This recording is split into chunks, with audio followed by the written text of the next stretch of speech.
En las ampollas de los conductos semicirculares membranosos anterior y lateral, ¿vale? Después de captarse el estímulo estático, como expliqué en el apartado anterior, a partir de esas células epiteliales modificadas, salen unas prolongaciones periféricas, ¿de acuerdo? Que el nervio ampular anterior y ampular lateral, respectivamente, ¿de acuerdo? Que junto con las prolongaciones periféricas que van a salir del utrículo, ¿de acuerdo? Nervio utricular, lo estamos viendo aquí, nervio utricular y nervio ampular anterior y lateral, van a atravesar la mácula cribosa superior, ¿de acuerdo? Que estaba aquí en el vestíbulo.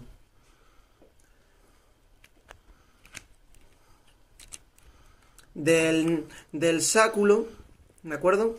Van a salir también unas prolongaciones periféricas de esa mácula que forman el nervio sacular, ¿de acuerdo? Que va a pasar por la mácula cribosa media, que no se puede observar en el velorcio.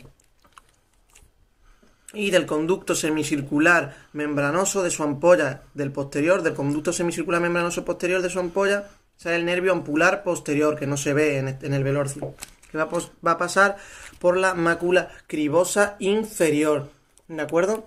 Todos estos componentes van a atravesar el fondo del conducto auditivo, respectivamente por sus forámenes, el nervio utriculoampular, ¿de acuerdo?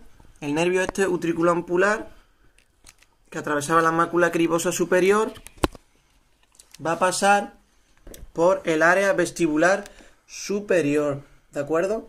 Que está en la parte superior que hemos delimitado antes, separada, que hemos delimitado una parte superior y una parte inferior por la cresta transversa. Pues el área vestibular superior pasa el nervio utriculoampular.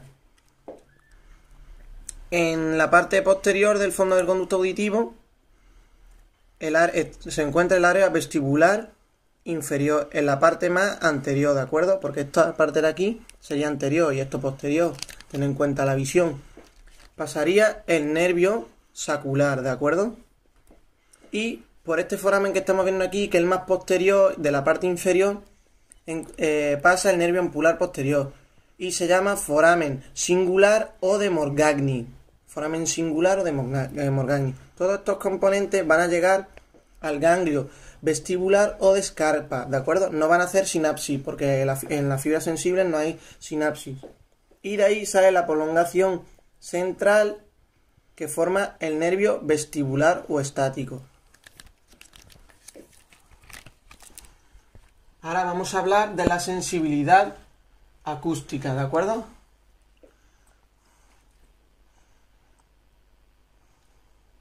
El órgano espiral o de Corti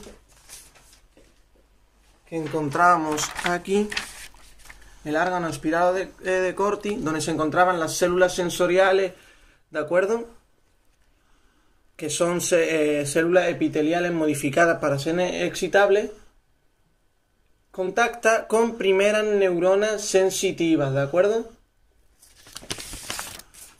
Que son bipolares, a través de la prolongación periférica, lo podemos ver aquí, ¿de acuerdo? Y llegan al ganglio acústico, que no lo podemos ver aquí, pero lo vamos a ver en el sobota. Acércate. Llegan al ganglio acústico o coclear, de acuerdo, que en el velorcio no se ve porque está dentro del modiolo o columela, de acuerdo, dentro de la cóclea. Aquí vemos las prolongaciones periféricas, cómo llegan al ganglio acústico coclear, y las prolongaciones centrales, ¿de acuerdo? Cómo van a formar el nervio coclear, lo podemos ver aquí. Ya el nervio coclear, ¿de acuerdo? Hay neuronas que cogen sensibilidad acústica que no forman parte del modiolo, ¿de acuerdo? No forman parte del modiolo y están fuera de la porción petrosa y forman el ganglio de Boettcher. Lo podemos ver aquí. He pintado todo de verde, pero eso es el nervio. El ganglio de Boettcher es esto de aquí nada más. Y también recoge sensibilidad acústica. El nervio acústico y el nervio vestibular se unen y forman el octavo par craneal o nervio vestíbulo-coclear. Y fin de la historia.